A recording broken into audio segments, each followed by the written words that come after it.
سورہ اعراف کی آیت نمبر 203 ہے۔ اعوذ باللہ من الشیطان الرجیم، بسم اللہ الرحمن الرحیم۔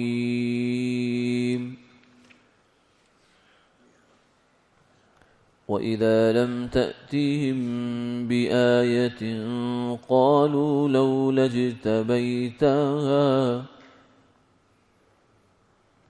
قُلْ إِنَّمَا أَتَّبِعُ مَا يُوحَى إِلَيَّ مِنْ رَبِّي هَذَا بَصَائِرُ مِنْ رَبِّكُمْ وَهُدًى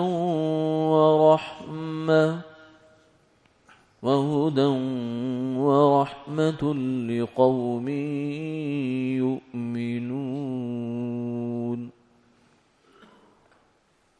وَإِذَا قُرِئَ الْقُرْآنُ فَاسْتَمِعُوا لَهُ وَأَنصِتُوا لَعَلَّكُمْ تُرْحَمُونَ۔ صدق اللہ العظیم۔ اور جب آپ ان کے پاس کوئی نشانی نہیں لے کر آتے تو کہتے ہیں کہ آپ نے اپنی طرف سے کچھ کیوں نہ منتخب کر لیا۔ آپ فرما دیجئے کہ میں تو اس کا اتباع کرتا ہوں جو میرے رب کی طرف سے مجھ پر وحی کی جاتی ہے۔ یہ سوجھ کی باتیں ہیں تمہارے رب کی طرف سے، اور ہدایت ہے اور رحمت ہے ان لوگوں کے لیے جو ایمان والے ہیں۔ اور جب قرآن پڑھا جائے تو اس کی طرف کان لگائے رہو اور چپ رہو تاکہ تم پر رحم ہو۔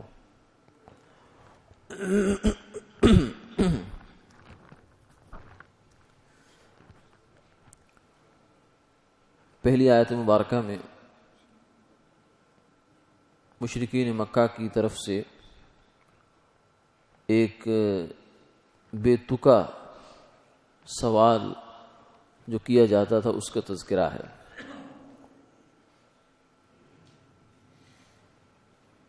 واقعہ یہ ہے کہ آپ صلی اللہ علیہ وسلم نے جب یہ دعویٰ کیا کہ میں نبی ہوں تو نبی کی ذمہ داری یہ ہوتی ہے کہ وہ مطالبہ کیے جانے پر معجزہ دکھائے کہ یہ میں اللہ کا بھیجا ہوا ہوں اور یہ میری دلیل ہے، معجزہ دلیل نبوت ہے۔ تو آپ صلی اللہ علیہ وسلم نے بہت سے معجزات ان کو دکھا دیے، لیکن اس کے باوجود وہ ہٹ دھرمی سے باز نہیں آئے، بلکہ ان کا بار بار مطالبہ تھا فرمائشی معجزوں کا، یعنی آپ یہ دکھائیں پھر یہ دکھائیں پھر یہ دکھائیں۔ اور یہ بالکل بے عقلی کی بات ہے، اس لیے کہ دنیا بھر کی جو عدالتیں ہیں یا قانون ہیں یا انسان کی جو عقل میں بات آتی ہے وہ یہ ہے کہ جب بھی کوئی انسان کسی بات کا دعویٰ کرتا ہے تو وہ اس پر ایسی دلیل لاتا ہے جس سے اس کا دعویٰ ثابت ہو جائے، اس پر عدالت فیصلہ کر دیتی ہے بالکل ٹھیک ہے، یہ دعویٰ ہے، یہ اس کا ثبوت ہے۔ مثلا ایک آدمی عدالت میں کہتا جی فلاں آدمی نے میرے اتنے پیسے دینے ہیں۔ قاضی صاحب پوچھتے ہیں کہ بتائیے ثبوت کیا آپ کے پاس؟ تو وہ کہتا جی یہ تحریر ہے، دیکھیں اس پر اس کے دستخط ہیں، یہ گواہ ہیں، یہ اس کے اپنے ہاتھ کا انگوٹھا ہے، اس میں اس نے لکھا ہے کہ میں نے اتنے پیسے بطور قرض دیے، میرے پاس یہ ثبوت ہے۔ تو اس نے دیکھے گا اور اس سے پوچھے گا قاضی صاحب کہ بھائی یہ ثبوت جو تمہارے خلاف پیش ہو رہا ہے اس کو مانتے ہو؟ اس کو آپ کو کسی قسم کا اعتراض تو نہیں ہے اس پر، آپ کو اس کو چیلنج تو نہیں کرتے آپ؟ اگر ہے تو بتاؤ۔ وہ کہ نہیں میں اس کو تو چیلنج نہیں کرتی، ٹھیک ہے، یا اس کو تو آپ چھوڑ دیں، میں اس کی بجائے یہ کہتا ہوں کہ یہ جو اس کا فلاں بھائی ہے نا وہ آئے عدالت میں اور آ کر بیان دے، جب مانوں گا میں۔ یہ کہتا ہے کہ اس کے ابا آئے عدالت میں وہ آ کے بیان دے، یا فلاں آدمی آئے وہ دے، یا یہ جو تحریر ہے نا یہ تو جو ہے نا وہ بہت پرانی ہے، کوئی نیا کاغذ ہوتا تو اس پر تحریر جو ہوتی تو وہ میں دلیل مانتا۔ تو دنیا کی کوئی عدالت اس کو نہیں مانے گی، نہ اس طرز عمل کی کوئی حوصلہ افزائی ہوگی بلکہ حوصلہ شکنی ہوگی، کیونکہ یہ کیا ہے فرمائشی دلیل۔ تو مدعی کے ذمے، دعویٰ کرنے والے کے ذمے صرف دلیل ہوتی ہے، فرمائشی دلیل نہیں۔ فرمائشی دلیلوں پہ اگر بات آ جائے تو دنیا کا کوئی دعویٰ ثابت نہیں ہو سکتا۔ کیونکہ ہر بندہ آگے سے اٹھ کر کہے گا مجھے اس قسم کی خاص دلیل چاہیے، تو وہ تو پوری کوئی بھی نہیں کر سکتا، کہاں سے لائے گا؟ تو بچوں والی ضد ہے کہ میں نے اب یہاں نہیں بیٹھ کے کھانا، میں نے وہاں کھانا ہے، اب پانی گرا دو زمین پر، یہی زمین والا پانی دوبارہ اندر لے آؤ، یہ تو اس قسم کے مطالبات ہیں، تو اس سے کوئی دعویٰ ثابت نہیں ہو سکتا۔ یہ اسی قسم کا ایک طرز عمل ہمارے یہاں بھی پایا جاتا ہے آج کل، اور بڑے بڑے سنجیدہ قسم کے لوگ بعض دفعہ اس کا شکار ہو جاتے ہیں۔ پوچھتے ہیں جی آپ مولوی صاحب آپ نماز میں رفع دین نہیں کرتے؟ اچھا جی نہیں کرتے، آپ کے پاس دلیل کیا ہے؟ جی یہ حدیث ہے، ابو داؤد شریف کی ہے، سنن نسائی کی ہے، یا کسی بھی کتاب حدیث کی معتبر کتاب کی حدیث ہے۔ کہتے نہیں آپ حدیث جو ہے نا بخاری شریف سے دکھائیں، یہ بالکل سیم اسی قسم کا مطالبہ ہے کہ آپ فلاں جگہ سے فلاں آدمی، محلے کا آدمی جو ہے وہ گواہی دے جب میں مانوں گا، تو کوئی آدمی بھی اس طرز عمل کو قبول نہیں کرے گا۔ لیکن یہاں ہم سارے بھول جاتے ہیں، ایسے پروپیگنڈے کا شکار ہوتے ہیں کہ جیسے دین سارا بخاری شریف میں ہی ہے، حالانکہ سارا بخاری شریف میں کب ہے؟ امام بخاری رحمۃ اللہ علیہ نے فرمایا ہے کہ میں نے ساری صحیح حدیثیں بخاری میں نہیں لکھی، میرے ذخیرے میں جو صحیح حدیثیں تھی بہت زیادہ تھی، بخاری میں تو میں نے ایک سلیکشن ہے، میری انتخاب تھا جو میں نے کر دیا ہے، لیکن اس کے علاوہ صحیح حدیثیں بہت ساری ہیں اور زیادہ ہیں جو میں نے چھوڑی ہیں، تو آخر وہ صحیح حدیثیں کہاں چلے گی؟ اگر بخاری میں سارا دین سمٹ کر آ گیا ہے تو وہ حدیثیں کہاں چلے گی؟ تو اس لیے حدیث کی ساری کتابیں معتبر ہیں۔ حدیث کا اصل بنیاد اس پہ ہوتی ہے کہ آپ کو اگر اس کی سند پر کلام ہے تو کر لیں، اس کے اندر جو بھی ایشو ہے اس کی بات کرے، یہ تو نہ کہے کہ نہیں یہ فلاں کتاب سے ہو تو میں مانتا ہوں، فلاں سے ہو تو نہیں مانتا، یہ بچگانہ طرز عمل ہے، رویہ ہے، یہ ٹھیک رہی ہے۔ تو یہ بیچارے بھی اسی قسم کے رویے میں مبتلا تھے کہ حضور نے 10 دفعہ معجزہ دکھا دیا، اور سب سے بڑا معجزہ وہ تو نبی کی ذات ہوتی ہے۔ وہ کہتا ہے لقد لبثت فیکم عمرا من قبلی، میں نے ایک زمانہ تمہارے اندر گزارا ہے، افلا تعقلون، کیا سمجھتے نہیں ہو کہ ایسا آدمی جس نے کبھی جھوٹ نہیں بولا، کبھی وعدہ خلافی نہیں کی، کبھی کسی کے ساتھ دھوکہ نہیں کیا، کبھی 2 نمبری نہیں کی، کچھ بھی ایسا اس کے کردار پر کوئی ایسا سوال نہیں، آخر 1 نہیں 2 نہیں 100 دن بھی نہیں، سال ہا سال وہ تمہارے اندر رہا ہے، تو کبھی تو کچھ دکھاؤ۔ اگر تم نہیں دکھا سکتے اور اس کے پاس سوائے سچائی کے تمہارے پاس کچھ بھی نہیں ہے، اس کے اوپر اس پر سب سے بڑا الزام یہی ہو سکتا ہے وہ سچا آدمی ہے، تو جب سچا ہے تو پھر سچے کی بات مانو۔ پھر نبی آپ صلی اللہ علیہ وسلم کا خاص طور سے جو معجزہ ہے وہ تو قرآن پاک ہے، قرآن پاک کی ہر آیت جو ہے یہ آپ صلی اللہ علیہ وسلم کا معجزہ ہے۔ کیوں؟ اس لیے کہ اس ایک آیت کو لے کر اللہ نے چیلنج کیا، ایک سورت لے آؤ، ایک آیت بنا کر لے آؤ، سورہ کوثر سب سے چھوٹی سورت 3 آیتوں پر مشتمل ہے، اسی کا مقابلہ کر لو لا کر۔ تو قرآن تو 6000 کے لگ بھگ آیات ہیں، تو ہر آیت آپ صلی اللہ علیہ وسلم کا معجزہ ہے، تو گویا کہ حضور کی 6000 سے بھی زیادہ معجزات تو صرف قرآن ہے، قرآن کی صورت میں ہیں۔ لیکن یہ لوگ کیا تھے؟ بس جناب آپ کو فلاں معجزہ لائیں، جناب آسمان سے آپ سیڑھی لگائیں اور وہاں سے جا کر اوپر سے کتاب اتار کر لائیں اور ہمیں لا کر ایسے دکھائیں، ہم اس کو ہاتھوں سے ٹٹول کر دیکھیں کہ یہ واقعی آسمان سے آئی ہے یا نہیں آئی۔ قرآن یہ کہتا ہے وَلَوْ نَزَّلْنَا عَلَيْكَ كِتَابًا فِي قِرْطَاسٍ فَلَمَسُوهُ بِأَيْدِيهِمْ لَقَالَ الَّذِينَ كَفَرُوا إِنْ هَذَا إِلَّا سِحْرٌ مُبِينٌ، کہ ہم اگر ایسا کر بھی دیں، کر سکتے ہیں، ہماری قدرت میں ہے، قدرت سے باہر کچھ نہیں ہے۔ عیسیٰ علیہ السلام کے حواریوں نے مطالبہ کیا کہ آپ آسمان سے دسترخوان اتروائیں اللہ تعالیٰ سے، تو اللہ تعالیٰ نے اتار دیا۔ تو اللہ تعالیٰ قرآن پاک کو بالکل کتابی صورت میں بھی اتار سکتے تھے، لیکن اس کے باوجود انہوں نے فرمایا ہم اتارا نہیں، کیونکہ اس کا فائدہ نہیں ہے، کیونکہ اگر ہم اتار دیتے اور اس کو ہاتھوں سے ٹٹول بھی لیتے، آنکھیں پھاڑ پھاڑ کے دیکھ بھی لیتے، پھر بھی کہتے کہ یہ تو جادو ہو گیا، ہمارے اوپر جادو ہو گیا، کوئی یہ تو حقیقت نہیں، جادو ہے۔ اس لیے قرآن پاک میں اللہ تعالیٰ نے یہ بات بار بار کی کہ فرمائشی معجزات نہیں ہوں گے، معجزہ تمہیں دے دیے گا بس کافی ہے۔ کیوں؟ اس لیے کہ فرمائشی معجزہ جب دکھا دیا جاتا ہے تو پھر قوم کی مہلت ختم ہو جاتی ہے، پھر جڑ کٹتی ہے ان کی، اور چونکہ آپ صلی اللہ علیہ وسلم نبی آخر الزماں ہیں اور آپ کی جو قوم تھی قریش، انہی میں سے اللہ تعالیٰ نے لوگوں کو چننا تھا باقی لوگوں کی ہدایت کے لیے، اس لیے اللہ تعالیٰ نے اس لحاظ سے بھی شفقتاً ان کو معجزے نہیں دکھائے فرمائشی، بلکہ وہی دکھایا جو قرآن پاک کا معجزہ ہے، بس وہ کافی ہے۔ تو اس میں فرمایا کہ میرے پاس تو کچھ نہیں ہے، میں تو اللہ تعالیٰ کی وحی کا اتباع کرتا ہوں، اور یہ قرآن تمہارے سامنے کھلی ہوئی دلیل ہے اور اللہ کا معجزہ ہے، اس کی بے شمار آیات تمہارے سامنے اللہ کی طرف سے کھلی کھلی نشانیاں بن کے آئی ہیں، اس میں ہدایت بھی ہے، ایمان والوں کے لیے رحمت بھی ہے۔ اگلی آیت میں یہ فرمایا کہ جب قرآن پاک پڑھا جائے تو اس کو کان لگا کے سنا کرو اور خاموش رہو۔ یہ قرآن پاک کے آداب میں سے ایک بنیادی ادب ہے۔ ویسے بہت سارے آداب ہیں قرآن پاک کی تلاوت کے، لیکن ایک ادب یہ ہے کہ قرآن پاک کی جب تلاوت ہو رہی ہو تو اس وقت انسان خاموش ہو جائے، کان بھی لگائے اور خاموش بھی ہو جائے، دو کام۔ بس اوقات خاموش تو ہوتا ہے لیکن کان نہیں لگاتا۔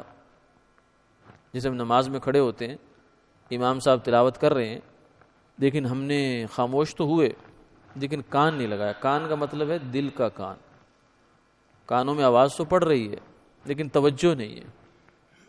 جب توجہ نہیں ہے تو اس کا فائدہ بھی نہیں ہوتا۔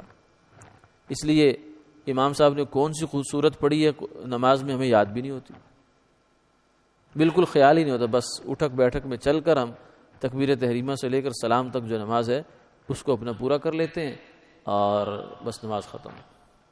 تو دو چیزوں کا مطالبہ ہے کہ خاموش بھی رہنا ہے اور کان بھی لگانا، یعنی توجہ بھی قرآن پاک کی طرف ہونی چاہیے۔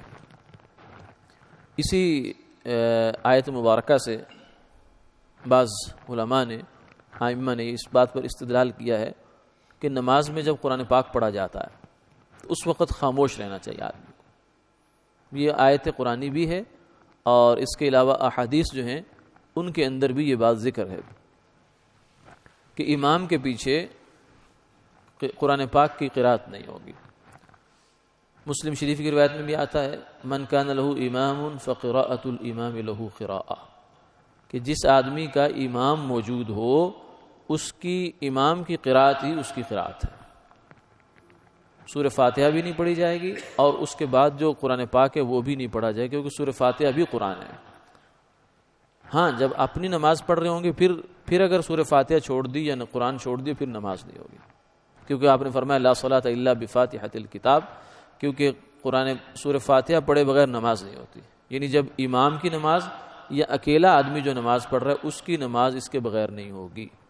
ہاں جو امام کے پیچھے ہے اس کو سورہ فاتحہ بھی نہیں پڑھنی اور قرآن بھی نہیں پڑھنا، نہ ہی ان نمازوں میں جن میں اونچی آواز سے قرات ہوتی ہے اور نہ ہی ان نمازوں میں جن میں آہستہ آواز سے قرات ہوتی ہے۔ یعنی کسی نماز میں بھی، فجر ہو، ظہر ہو، عصر ہو، مغرب ہو، عشاء ہو، کسی نماز میں بھی امام کے پیچھے قرات نہیں کرنی۔ یہ قرات کا اصول ہے۔ اس کو عام مثال سے بھی سمجھایا جاتا ہے کہ جب ہم لوگ وفد بن کے کہیں جاتے ہیں کسی بادشاہ کے پاس، کسی بڑے آدمی کے پاس، تو ایک آدمی بات کرتا ہے، سارے نہیں کرتے۔ تو اللہ تعالیٰ کے حضور جب ہم حاضر ہو رہے ہیں تو پھر اس صورت میں ہمیں بھی ایک آدمی کو جو امام بنا دیا گیا تو پھر اسی کی قرات جو ہے سب کی قرات ہے، چاہے باقی آدمیوں کو اس کی آواز آ رہی ہو یا نہ آ رہی ہو۔ کیونکہ یہ تو نہیں ہے نا کہ اگر تو ہمیں اپنے نمائندے کی آواز آ رہی ہو جب تو ہم خاموش رہیں گے، لیکن اگر اس کے نمائندے کی آواز ہمیں نہیں آ رہی پھر سارے بولیں گے، تو سارے بولیں گے تو وہ تو ویسی آداب کے خلاف ہے۔ تو اس لیے قرآن پاک جب پڑھ رہے ہیں نماز کے اندر جب بھی خاموش رہیں، اور نماز کے باہر جو ہے قرآن پاک پڑھتے ہوئے اگر تو آدمی اپنی عام تلاوت کر رہا ہے، جس کو آدمی اپنے گھر میں تلاوت کر رہا ہے، یا مسجد میں ایک آدمی بیٹھا اپنی تلاوت کر رہا ہے قبلہ رو ہو کر اور اس کی آواز بلند ہو رہی ہے، تو بہتر تو یہ ہے کہ اس میں بھی آدمی اس کے آس بیٹھ کر کوئی اور کام نہ کرے، قرآن سنتا رہے، بہت اچھی بات ہے، بہتر ہے یہ۔ لیکن اگر کوئی مجبوری ہو تو بہرحال یہ فرض واجب نہیں ہے، ضروری اس درجے کا نہیں ہے۔ کیوں؟ اس لیے کہ وہ اپنی قرات میں لگا ہوا ہے، وہ قرآن پاک اس لیے نہیں پڑھ رہا کہ لوگ اس کو سنیں۔ ہاں اگر وہ ایسی حالت میں ہے کہ قرآن پاک اس لیے پڑھ رہا ہے کہ لوگ اس کو سنیں، جیسے نماز کی حالت ہے یا خطبے کی حالت ہے، جمعے کا خطبہ، عیدین کا خطبہ، نکاح کا خطبہ، اور کوئی ایسا خطبہ ہے کہ جہاں لوگ اکٹھے ہوئے ہیں اور قرآن پاک پڑھا جا رہا ہے تاکہ لوگ سنیں، جیسے قاری صاحب بعض دفعہ ہماری محافل میں تلاوت کرتے ہیں تو اس وقت قرآن پڑھا جا رہا ہوتا ہے اسی ارادے سے، اسی مقصد سے کہ لوگ سنیں اس کو. تو ایسے موقع پر پھر قرآن کی طرف یہ حکم متوجہ ہوگا فاستمعوا له وانصتوا. یہاں اب قرآن پاک کو سننا واجب و ضروری ہے. یعنی اگر بلا عذر اس سے روگردانی کریں گے تو یہ گناہ کی بات ہے. اس لیے خطبہ چاہے جمعے کا ہو یا نکاح کا خطبہ بھی ہو. جمعے کے خطبے میں تو ہم عام طور سے کچھ اہتمام رکھ لیتے ہیں کہ بات چیت نہیں کرتے، خاموشی رہتے ہیں، اور بھی اس میں اہتمام ہونا چاہیے. یعنی اس موقع پر کوئی دعا وغیرہ بھی مانگنی نہیں ہے. کیوں؟ اس لیے کہ اللہ تعالیٰ یہ فرما رہے ہیں لعلکم ترحمون، کہ تمہیں خود بخود جو رحمت چاہتے ہو نا دعا کر کے، تمہیں یہ رحمت قرآن پاک سننے کی صورت میں ہی مل جائے گی. اب آپ مزید جو ہے اس کو آگے بڑھنے کی کوشش نہ کریں، بلکہ جو اللہ تعالیٰ نے جس موقع پر جو حکم دیا اسی تک محاذر رہیں. حتیٰ کہ خطبے کے دوران جو اذان ہوتی ہے اس کا بھی جواب نہیں دینا چاہیے. جب ممبر پر امام بیٹھ گیا، فرمایا اذا ظہر الامام فلا صلاۃ ولا کلام. جب امام ممبر پر بیٹھ گیا تو اس کے بعد اب یعنی عربی خطبے کے لیے، اردو نہیں، اردو کی تقریر وہ اصطلاحی خطبہ نہیں ہے، عربی خطبے کے لیے جب امام بیٹھتا ہے تو اس کے بعد لا صلاۃ ولا کلام، نہ تو نماز پڑھنا ہے اور نہ ہی گفتگو کرنا ہے کسی قسم کی، دینی بھی دنیاوی بھی. اس لیے جمعے کی دوسری اذان جو ہے اس کا جواب بھی نہیں دینا چاہیے زبان سے. ہاں دل سے دل میں دے لیں، یہ دل میں کوئی دعا ہے تو وہ مانگ لیں. دو خطبوں کے درمیان کی دعا ہے وہ بھی دل میں مانگ لیں.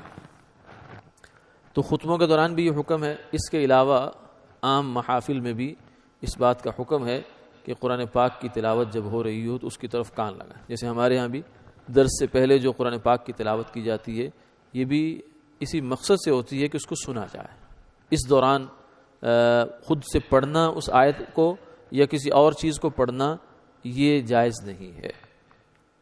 نکاح کے خطبے بھی ہمارے یہاں بہت کوتاہی ہو جاتی ہے کہ بسا اوقات خطبہ شروع ہو چکا ہوتا ہے اور ہم لوگ جو ہیں کسی کو فون پہ بات شروع کر دیتے ہیں، اس کو راستہ بتانے کے لیے، سمجھانے کے لیے، یا چھوارے منگوانے کے لیے فلاں چیز آ گئی نہیں آ گئی، فلاں یہ جو مینجمنٹ کی چیزیں ہیں وہ کرنا شروع ہو جاتے ہیں. اگر کسی نے ایسا کرنا بھی تو پھر باہر ذرا دور نکل جائے، اس مجلس کا حصہ نہ بنا رہے. اس مجلس کا حصہ بن کے پھر قرآن پاک کو اور اللہ تعالیٰ کے یہ جو وعظ و نصیحت اور کلام ہو رہا ہے اس کو نہ سننا یہ گناہ کی بات ہے. اللہ تعالیٰ ہمیں اہتمام نصیب فرمائے. آمین آمین یا رب العالمین.